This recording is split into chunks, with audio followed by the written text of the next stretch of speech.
Bonjour, voilà, en fait je veux faire cette vidéo pour justement vous résumer quelle est la situation de la France, parce que je pense que beaucoup ne savent pas exactement ce qu'il se passe réellement dans la France. Donc voilà, je vous fais cette vidéo et je pense qu'il y en a beaucoup qui ont vu mes précédentes vidéos, mais je tiens à faire celle-ci car celle-ci ce ne sera pas déjà de la totale improvisation.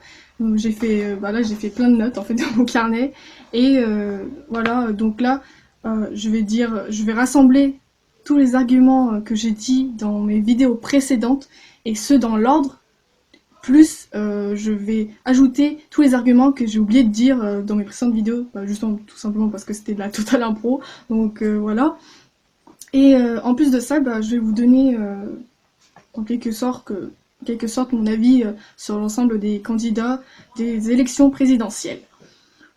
Donc voilà, et aussi juste le fait que je pense que ce sera ma dernière vidéo sur les élections présidentielles 2017 parce que après cette vidéo, comme j'ai dit, là j'aurais dit tous mes arguments, je vois pas ce que je pourrais ajouter. Donc bon voilà. Et à la fin de cette vidéo, je pense que vous allez comprendre pour qui je vais voter. Là, je ne vais pas dire pour qui je vais voter, mais à la fin, vous allez comprendre pour qui je vais voter, tout simplement. Voilà. Je vais commencer par l'Union Européenne. Parce que, comme vous l'avez vu, il y a énormément de candidats qui parlent de l'Union Européenne, genre la négocier, qu'il faut la quitter, etc. Moi, je ne comprenais pas au départ pourquoi il fallait faire ça. Je veux dire, bon, moi, j'aime bien l'Union Européenne, voilà, c'est un traité qui peut-être qui nous maintient en paix. Normalement, pourquoi il faut la quitter? Du coup, j'ai fait énormément de recherches et là maintenant, je suis d'accord avec c'est les candidats qui parlent de l'Union Européenne comme quoi c'est pas si bien que ça en fait. Alors, déjà, il faut savoir que la France reçoit des directives de l'Union Européenne et que ces directives sont imposées. Ça veut dire que quoi que la France dise, elle est obligée de suivre les règles que l'Union Européenne l'impose. Par exemple, chaque année, comment dire, les lois que l'Union Européenne donne à la France chaque année, et donc chaque année elle fait la même chose, la France. Par exemple, euh, la France chaque année donne 23 milliards d'euros à l'Union Européenne et que l'Union Européenne donne en retour 14 milliards d'euros. Bon, on perd 9 milliards d'euros, ça c'est génial, voilà. et il faut savoir que les 14 milliards qu'elle rend, elles sont rendues sous formes diverses, par exemple en aide, par exemple, mais et donc que ce n'est pas brut, enfin ce n'est pas, ils donnent pas 14 milliards d'euros comme ça, quoi. Donc voilà, déjà c'est juste ça, c'est pas très très cool, quoi. Ensuite, je vais ajouter aussi le fait que dans l'UE, en quelque sorte, à cause d'une loi, elle oblige la France à faire des délocalisations. C'est-à-dire que, justement, à cause des délocalisations, ça veut dire que il y a de moins en moins d'usines et, s'il y a de moins en moins d'usines, ça veut dire qu'il y a de moins en moins d'emplois, voilà, et ça veut dire que les gens, ils seront au chômage, tout simplement. Donc voilà, c'est une grande partie de nos chômage, c'est à cause de l'Union Européenne, voilà, enfin tout simplement. Enfin même pas une grande partie, c'est la totalité presque même qui est en pas qui sont que c'est à cause de l'Union Européenne. Enfin bref, voilà. Ensuite, concernant tout ce qui est plus commune, enfin local, par exemple, l'Union Européenne, elle impose aux communes à la France de verser aux communes de moins en moins d'argent chaque année. En gros, par exemple, si votre maire il recevait, je sais pas moi, 200 euros par exemple, et l'année prochaine il recevra, je sais pas moi, 190 euros. Voilà, il reçoit de moins en moins d'argent. Mais du coup, votre maire, il aura de plus en plus de mal à payer, à réparer, enfin à s'occuper de sa commune. enfin, c'est pas très cool, quoi. Par exemple, s'il y a, je sais pas moi, il y a une route pour aller à votre boulangerie je sais pas moi, qui est cassée, voilà, enfin, le goudron il est pété, bah, votre maire, bah voilà, il devra investir dedans. C'est le maire qui paye tout ce que vous voyez, les décorations et tout dans votre commune.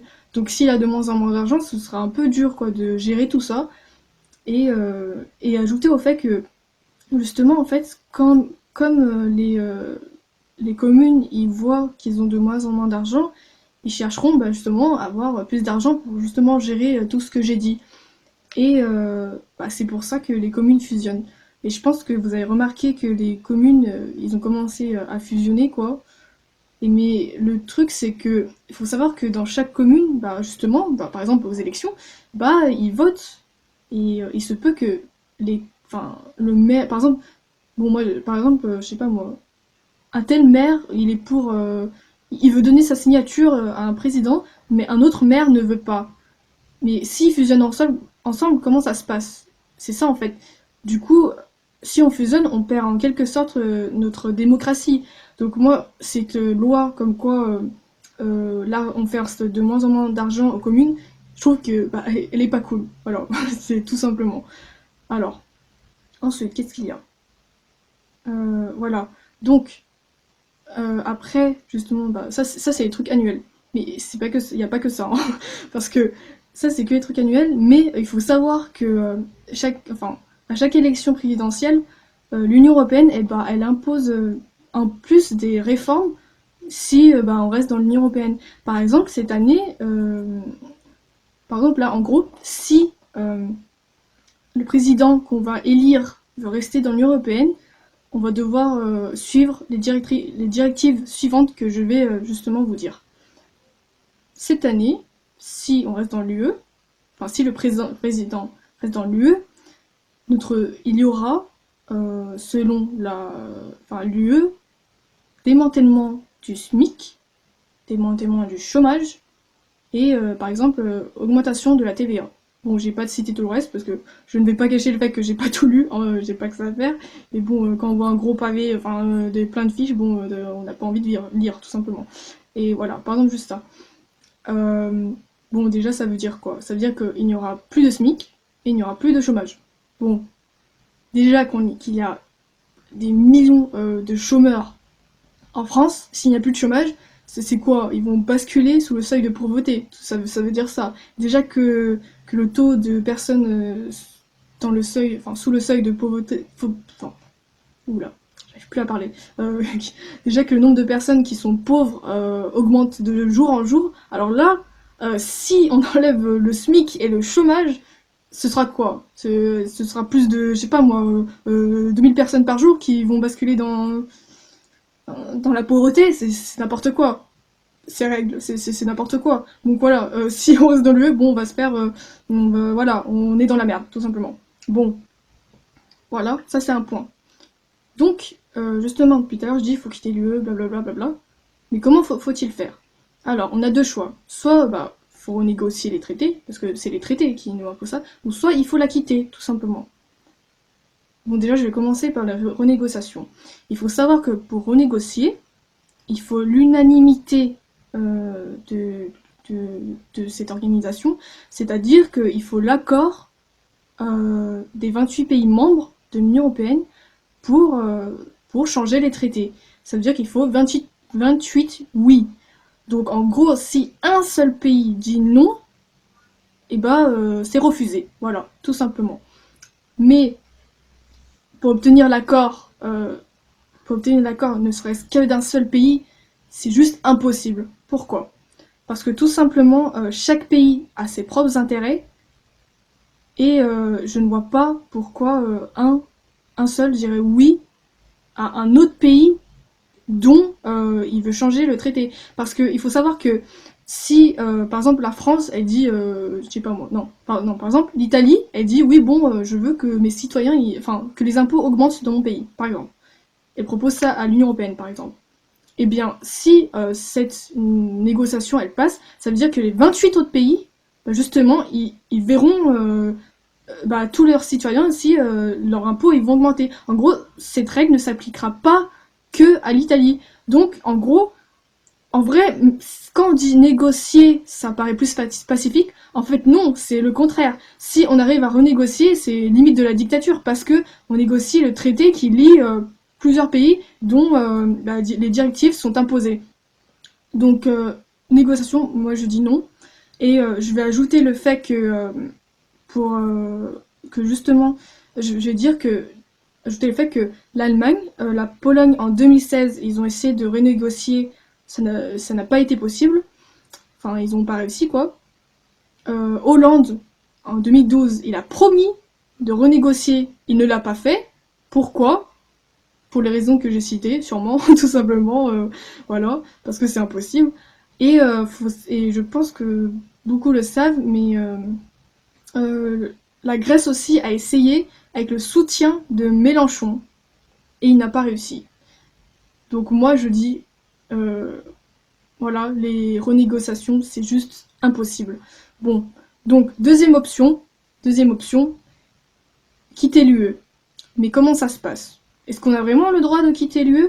La réponse, eh bien, c'est oui, par l'intermédiaire de l'article 50 de l'Union européenne. Donc déjà, il faut déjà dire que s'il y a une loi, tout simplement dans l'Union européenne, qui dit qu'on peut la quitter, ça veut dire que bah, on en a le droit, tout simplement. C'est pacifique. Donc c'est ce que a fait l'Angleterre récemment. Voilà, ils ont quitté. Bon voilà, on n'est pas entré en guerre avec eux, on est d'accord. Bon voilà, voilà, ça c'est dit. Donc voilà, la meilleure option ce serait de la quitter directement. Voilà. Mais après, bon, je pense qu'il y en a beaucoup qui se disent ah mais qu'ils ont peur, qu'ils sont effrayés de quitter l'UE parce que voilà, c'est elle qui maintient la paix, il faut pas la quitter. Je suis totalement d'accord. Moi au départ aussi, j'avais peur justement quand je disais comme j'ai dit tout à l'heure quand j'entendais les candidats qui veulent changer ou quitter l'UE. Ça, je suis totalement d'accord. C'est d'ailleurs pour ça que comme j'ai dit que j'ai fait des recherches pour bah, justement pour mieux comprendre. Et voilà, maintenant je comprends. Mais voilà, pour le maintien, bah, par exemple, pour le maintien de la paix, il faut savoir que la France, bah, l'Union européenne, ce n'est pas le seul traité qu'elle a signé. Elle a signé plus de 6000 traités, voilà, qui nous lient au reste du monde, donc aussi aux pays d'Europe. Par exemple, on peut citer bah, voilà, l'ONU, Organisation des Nations Unies, voilà, et voilà, cette organisation, bah, justement, c'est elle, limite, enfin, le principal qui nous maintient en paix. Il faut savoir que la France, elle fait partie des 5 boss de cette organisation. Et justement, ça marche un peu comme l'UE. En fait, par exemple, si l'Angleterre, elle propose qu'on lance la guerre en France, bah, elle devrait passer par l'Organisation des Nations Unies. Mais si juste un pays parmi bah, les 5 là disent non, eh bien, bah, ce sera non. Mais la France, elle va pas dire oui, elle est pas conne. Enfin, je veux dire, par exemple, si l'Angleterre, enfin là, elle fait plus partie, mais par exemple, si l'Angleterre, elle fait partie de l'UE, elle dit oui, je veux rentrer en guerre en France, la France, elle va pas dire oui, oui, je veux aussi rentrer en guerre avec vous. C'est complètement débile. Donc voilà, je ne pense pas, enfin c'est sûr même, c'est sûr, on va pas rentrer en guerre si on quitte l'Union Européenne, tout simplement. Parce que bon, faut ajouter le fait que bah, je sais pas, par exemple, on n'est pas en guerre avec les États-Unis et ils ne font pas partie de l'Union européenne. Donc bon, voilà, c'est pour ce qui est paix. Franchement, ne vous inquiétez pas, enfin, c'est juste pas possible de rentrer en guerre. En plus, voilà, comme j'ai dit, actuellement, on a plus de 6000 traités qui ont été signés. Bon, voilà quoi. Après, pour ce qui est, comment dire, pour ce qui est économique et tout ça, bon déjà j'ai déjà dit ce que l'UE nous fait, mais aussi il faut savoir que on a énormément de traités commerciaux. Je pense par exemple à l'OMC, Organisation mondiale du commerce. Voilà, ce traité il est international, donc ce n'est pas que l'UE qui qui est à l'origine bah, de tous nos flux commerciaux, etc. Donc voilà, il ne faut pas penser que l'UE fait tout, c'est faux. C'est parce qu'il y a 6000 plus de 6000 plus traités qui font ça derrière, en vrai. Donc voilà. Voilà, j'ai résumé. Ensuite, voilà, donc j'ai dit, bon, il faut quitter l'UE, ce serait le mieux. Ensuite, il y a l'OTAN. l'OTAN, organisation du traité de l'Atlantique Nord. Qu'est-ce que c'est? Bon, déjà, il faut savoir que cette organisation a été créée durant la guerre froide en 49, justement pour lutter contre le bloc de l'Est. Donc, bon, si je résume, c'est-à-dire la Russie, quoi. Enfin, on n'est plus en guerre froide, on est d'accord. Et on n'est plus contre la Russie, on est d'accord. Alors pourquoi cette organisation continue-t-elle d'exister? Je ne comprends pas. C'est pas logique, quoi. C'est pourquoi. Enfin, comme le disent beaucoup de gens, bah, je trouve que cette organisation, elle est obsolète. Voilà, je ne comprends pas pourquoi elle existe encore. Du coup, moi, je dis, bon, faudrait la quitter. Si elle sert à rien, pourquoi y rester, tout simplement. Déjà, bon, d'accord. L'OTAN, elle finance nos militaires, voilà, elle nous aide dans le budget militaire. Bon, elle a intérêt vu qu'on participe, voilà. Bon, mais voilà, je vais dire un truc. C'est à cause de l'OTAN, si on a été entraîné dans les guerres illégales de l'Afghanistan, de l'Irak, de Libye par exemple, et d'autres encore. Donc voilà. Sauf que, comme j'ai dit, elle finance le budget militaire, mais j'ai envie de dire quelque chose. Une vie, ce n'est pas achetable. Voilà. Il y a des milliers de soldats qui meurent, voilà, pour en Afghanistan ou je sais pas quoi. Franchement, juste pour dire, je n'ai pas envie que nos troupes françaises, bah, ils sont obligés d'aller à ces guerres et justement que des milliers de soldats perdent leur vie, alors que ce n'est pas pour la cause de la France. C'est complètement débile. Enfin voilà, j'ai pas envie qu'un militaire de la France meure. En plus, voilà, comme j'ai dit, ce n'est pas pour la France en plus. Ils sont obligés parce que ils font partie de l'OTAN. Donc voilà, moi je dis c'est n'importe quoi, il faut la quitter. Voilà. Mais bon, comment la quitter? Bon déjà, il faut savoir que l'adhésion à l'OTAN n'est pas obligatoire, même si on est de l'Union européenne. D'accord, ça c'est un point positif déjà. Mais, mais, il y a un article dans le traité européen, l'article 42, qui dit que si l'Union européenne le veut, elle peut obliger un pays à participer à des guerres à l'intermédiaire de l'OTAN. Ça veut dire quoi? Enfin, pour maintenir la paix. Maintenir la paix, hein, je dis bien. Bon, voilà, ça veut dire quoi? Euh, Ça veut dire que en gros, si on fait partie de l'Union européenne, si l'Union européenne, bah, elle le veut, bah, on sera obligé d'aller participer à des guerres, bah, on va dire organisées, enfin, où l'OTAN participe. Donc même si on ne fait pas partie de l'OTAN, c'est comme si on y faisait partie, tout simplement, parce que euh, l'OTAN est subordonnée de l'Union européenne.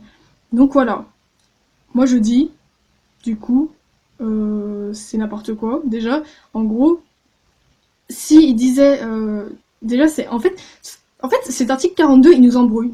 Pourquoi? Bah, tout simplement parce que j'ai dit, ils ne disent pas clairement que quand on est dans l'Union Européenne, et bah justement on est obligé de participer au truc de l'OTAN. Bon déjà ça c'est franchement c'est fourbe, voilà, parce qu'il faut vraiment bien lire pour comprendre que justement on est obligé de participer à ces guerres et qui font partie de l'OTAN quoi. Franchement c'est n'importe quoi. Et deuxièmement, voilà, c'est même si on fait pas partie de l'OTAN, bah on est obligé de participer quoi en fait. Donc la seule option c'est quoi? Quitter l'Union européenne, tout simplement. Donc parce que même si on quitte l'OTAN, parce qu'il y a beaucoup de candidats qui veulent quitter l'OTAN, ça j'en suis conscient, mais ils ne veulent pas quitter l'Union européenne. Donc même si ils veulent quitter l'OTAN, comme j'ai dit, à cause de l'article 42, si on ne quitte pas l'Union européenne, on se verra encore entraîné dans des guerres, enfin quelconques quoi. Donc non, il faut quitter l'Union européenne. Point. Ensuite, qu'est-ce qu'il y a? Ensuite, j'ai écrit quoi? Oui, le sujet des présidentielles. Alors, maintenant, je vais parler de l'élection présidentielle en France. Il faut savoir que j'ai lu la constitution de la Cinquième République un peu. Donc, notre constitution, notre limite, c'est notre loi sacrée. On peut pas y toucher, c'est rien modifié. Voilà, c'est la constitution que normalement on est censé suivre à la lettre. Voilà. J'ai un peu lu, voilà. Et à un moment, je vois l'article 5 concernant bah, justement le président. L'article 5, il dit que le président doit, doit assurer l'indépendance de la France, si je résume. Voilà. Et comme j'ai dit, bon, l'Union européenne, bah, elle impose des directives à la France. Donc la France, là, on va dire que bon, elle est limite soumise, quoi. Limite soumise, elle n'est pas indépendante, elle est dépendante. Voilà. Donc voilà, justement, quitter l'UE, eh bien, ça reviendrait à respecter notre constitution, dont l'article 5. Voilà, donc moi je dis, c'est parti pour quitter l'UE, voilà, tout simplement. Bon, et je pense que, comme moi, il y a beaucoup de gens qui ne connaissent même pas une seule tête du Conseil européen alors qu'ils nous donnent des directives. Est-ce que c'est tolérable? Moi, je dis non. Moi, je dis non. Déjà, avant d'avoir fait mes recherches sur l'UE, je savais même pas que c'est eux qui donnaient des directives, voilà. Et en plus de ça, on ne les a même pas élus et ils nous donnent des directives. Parce que comme je l'ai dit, les directives ne s'appliquent pas que à la France, ils s'impliquent aussi aux 27 autres pays membres de l'Union européenne. Et justement, c'est le siège de l'UE qui impose ça, quoi. Enfin, voilà. Et franchement, dites-moi, qui a élu ce conseil? Personne, aucun des pays, même pas nous. On a eu aucun vote pour élire le Conseil européen, on est d'accord. Donc voilà, moi j'appelle ça quoi? J'appelle ça limite de la dictature, c'est quoi ça? Enfin, ils ont été élus par eux-mêmes et ils nous imposent des directives. Bon, moi je trouve que ce n'est pas normal. Voilà. Donc, bon, voilà. Maintenant, ceci tout étant dit sur la France, la situation de la France, maintenant je vais passer à mon avis sur l'ensemble des candidats aux élections présidentielles. Alors, déjà, pour commencer, je n'ai pas lu tous les programmes, mais j'ai lu en partie chaque programme. Et je dois dire que, bon, bah, dans l'ensemble, leurs programmes, ils me plaisent bien. Mais j'ai trouvé des trucs qui ne tenaient pas la route dans leur programme. Alors déjà, pour commencer, je me suis plus focalisée sur les personnes qui veulent faire quelque chose avec l'Union européenne. Voilà, ça c'est un point. Du coup, on va regarder qui pense quoi de l'Union européenne. Alors déjà, il faut savoir qu'il y a 11 candidats. Alors, on va commencer. Jean Lassalle, lui, ne veut pas quitter l'Union européenne. Macron, lui, ne veut pas quitter l'Union européenne. Hamon, lui, ne veut pas quitter l'Union européenne. Euh, Dupont-Aignan, lui non plus, ne veut pas quitter l'Union européenne. Fillon ne veut pas quitter l'Union européenne. Poutou ne veut pas quitter l'Union européenne. Mélenchon, lui, veut renégocier. Mais, comme je l'ai dit, c'est impossible. Et c'en est de même pour Marine Le Pen, qui veut renégocier, mais c'est impossible. Bon, déjà, je me pose une question sur ces deux candidats. Pourquoi Mélenchon et Le Pen cherchent-ils à renégocier, sachant que c'est impossible? Comme j'ai dit, peut-être pour paraître plus pacifique, mais en fait, en vrai, c'est le contraire. Donc voilà. Et bon, c'est quand même des candidats à la présidentielle. Donc c'est-à-dire tous les infos que je vous ai dit précédemment, ils sont censés le savoir. On est d'accord. Du coup, je ne comprends pas. Mais bon, du coup, ils ont dit que si une négociation échoue, ils veulent lancer un référendum. D'accord. Jusque-là, tout va bien. Un référendum sur l'UE. D'accord. Pourquoi pas. Par contre, il y a un truc que vous devez savoir, c'est que en 2005, il y a eu un référendum sur l'Union européenne. Justement, oui, est-ce que vous voulez rester dans l'Union européenne? Et il y a eu 55% des Français qui ont dit non. En 2005, j'ai bien dit. Et on a fait quoi? Qu'est-ce qu'on a fait? On n'a rien fait du tout. Voilà. On n'a pas pris en compte ce référendum. Tout simplement. Du coup, voilà. Moi, je dis un nouveau référendum sur le même sujet. Je fais pas trop confiance. Voilà, ça c'est dit. Et pourquoi je fais pas confiance, justement, en plus de ça, parce que j'ai lu un peu leur programme, aux deux, et à aucun moment, je dis bien à aucun moment, ils ont dit si le référendum, enfin clairement, ils ont dit si le référendum est majoritairement non pour l'Union européenne, nous allons quitter l'Union européenne par l'article 50. Ils ne l'ont pas dit clairement, donc tant qu'ils ne l'ont pas dit, ils n'ont pas dit ça, moi je ne leur fais pas confiance. Voilà. Enfin, ce n'est pas normal. Enfin, du coup, moi je me dis, bon déjà comme j'ai dit, normalement enfin, ils sont candidats. Normalement ils sont censés savoir ce que j'ai dit précédemment. Donc pourquoi faire croire aux Français qu'on peut renégocier et pourquoi faire croire aux Français que par l'intermédiaire du référendum on va quitter l'UE? Je trouve ça débile. Pourquoi tout simplement ils n'ont pas dit bon voilà élisez-moi et on quittera l'UE. Voilà. Pourquoi n'ont-ils pas dit ça? C'est ça que je ne comprends pas. Je n'ai pas... Justement, en fait, quand ils ont dit renégociation, bah déjà, bon, je n'ai pas compris. Du coup, bon, j'ai vu qu'après, ils ont fait référendum tout. J'ai fait mes recherches, voilà, et j'en suis venue à cette conclusion. Ce sont des gens qui veulent paraître bien, donc, qui justement veulent que les Français pensent qu'ils paraissent pacifiques, etc. Mais en fait, ce n'est pas le cas. Donc on appelle ça comment? Des démagos, voilà. Ils parlent pour récolter des voix des gens. Et je trouve ça, franchement, c'est le pire type de personne. C'est des manipulateurs. Moi, je n'aime pas ça. Bon, franchement, je suis désolée pour ceux qui soutiennent Mélenchon et Le Pen. Je n'ai rien contre eux, hein. Je n'ai rien contre ces gens-là. Là, je donne mon avis sur Mélenchon et Le Pen. Je ne donne pas mon avis sur les gens qui veulent voter pour Mélenchon et Le Pen. Je n'ai rien contre vous. Mais voilà, franchement, vous pouvez ne pas être d'accord avec moi, bon d'accord. Mais voilà, je ne comprends pas. Franchement, je ne comprends pas. Bon alors, on va poursuivre. Oh, je me souviens plus de qui j'ai parlé déjà. Artaud, je sais plus si j'ai dit, mais non plus ne veut pas quitter l'UE. Ensuite, il a Cheminade. Cheminade, lui, enfin, j'ai lu ce programme, mais j'ai pas trop compris. Mais il a dit il faut quitter l'UE. Bon, est-ce que ça veut dire que bah il veut quitter l'UE? Ça, il ne l'a pas dit clairement. Oui, je veux quitter l'UE par l'intermédiaire de cet article 50. Du coup, bon, je pense qu'il va peut-être renégocier ou quitter, je ne sais pas. Voilà. Et le dernier candidat, Asselineau, lui, oui, lui, il dit oui, je suis président. Hop, on lance l'article 50 de l'Union européenne. Donc voilà, lui, c'est le seul candidat qui dit clairement Frexit. Voilà, tout simplement. Ensuite, mis à part l'OTAN, qui est-ce qui veut quitter l'OTAN? Alors, il y a Mélenchon, Poutou, Artaud et Le Pen.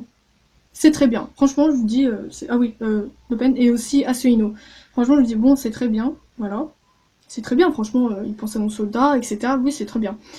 Mais, bon, comme j'ai expliqué juste avant, quitter l'OTAN, pour réellement quitter l'OTAN, il faut quitter l'Union européenne. Du coup, parmi ces candidats, il n'y a vraiment que Asselineau qui pourrait le faire, quoi, tout simplement. Bon, voilà. Ensuite, j'ai une critique à faire sur Asselineau également, c'est que, bon, mis à part justement l'indépendance de la France et l'OTAN, etc., bon, il n'y a pas grand-chose dans son programme. C'est vrai, c'est vrai, franchement, il y en a qui ont dit ça, je suis d'accord. Mais il faut savoir que, en fait, euh, pour tous les candidats, hein, pour tous les candidats, quelles que soient les choses qu'ils proposent justement financièrement, etc., eh bien, ces lois, eh ben, ils ne pourront pas être appliquées directement par le président, heureusement, bon déjà. Et en fait, ces questions, sont législatives. Donc ces questions-là, normalement, ne devraient pas concerner les élections présidentielles, car comme je l'ai dit, conformément à l'article 5 de la Constitution, la vraie question durant les élections présidentielles, c'est l'indépendance de la France. Voilà. Les élections législatives vont venir après les élections présidentielles. Et faut savoir que le pouvoir législatif, il appartient au Parlement. Donc par exemple, je dis n'importe quoi. Par exemple, bon, je sais pas moi. Par exemple, oui, on augmentera les salaires, je sais pas moi, des gens travaillant, je sais pas où, par exemple. Le président, par exemple, il propose ça. Mais cette loi, elle devra être proposée au Parlement, parce que c'est le Parlement qui détient le pouvoir législatif. Voilà. Déjà, il faudra que ce projet de loi soit accepté par le Parlement, et ensuite, nous, on votera pour cette loi. Voilà. Donc voilà, il y a tout un machinement. C'est pas aussi facile que ça de, de tout simplement faire passer ces lois. Donc moi, franchement, même si il dit pas, il dit rien dans son programme à propos de ça, je trouve que, bon, déjà, on va dire, comme je l'ai dit, ça sert un peu à rien, donc je comprends, parce qu'il pourra très bien proposer enfin, tout ce qu'il pense après, quoi. Et de toute façon, même s'il propose, ça ne veut pas dire que ce sera exécuté. Donc voilà, comme je l'ai dit, c'est le Parlement qui décidera vraiment. Parce que comme vous devez savoir, bon voilà, les cours d'histoire géo, les trois pouvoirs, ils sont, euh, ils sont répartis, voilà, et c'est pour ça que c'est la République, tout simplement. Donc, voilà. Du coup, voilà, j'ai parlé de l'ensemble des candidats. Enfin, j'espère que j'ai oublié personne d'ailleurs. Mais voilà, j'ai parlé de l'ensemble des candidats, les 11 candidats. Et franchement, concernant les médias maintenant, je pense que la majorité des gens qui m'écoutent ne connaissaient pas une grande partie des gens que j'ai cités et qui pourtant participent à l'élection présidentielle. Et je trouve ça pas normal, tout simplement à cause de la charte de Munich. La charte de Munich, qu'est-ce que c'est? Alors, il faut savoir déjà que cette loi, elle s'applique aux journalistes. Et en fait, si je résume, elle doit respecter l'équité des candidats au présidentiel.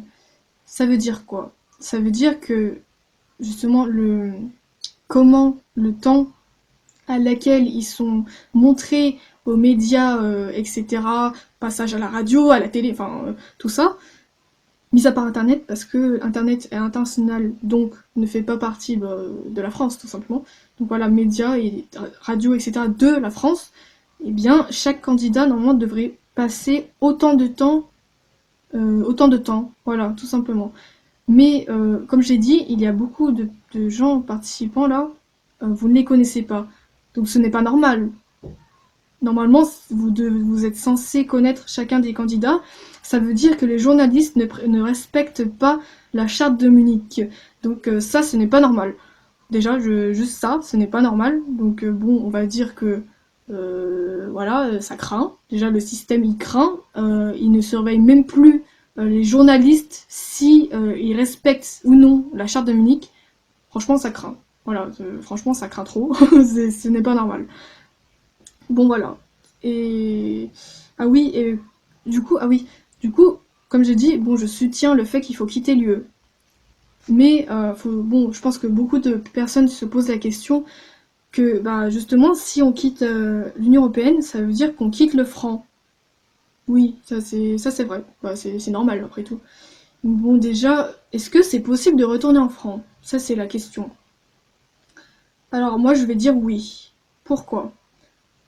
Déjà, il faut savoir que comment dire?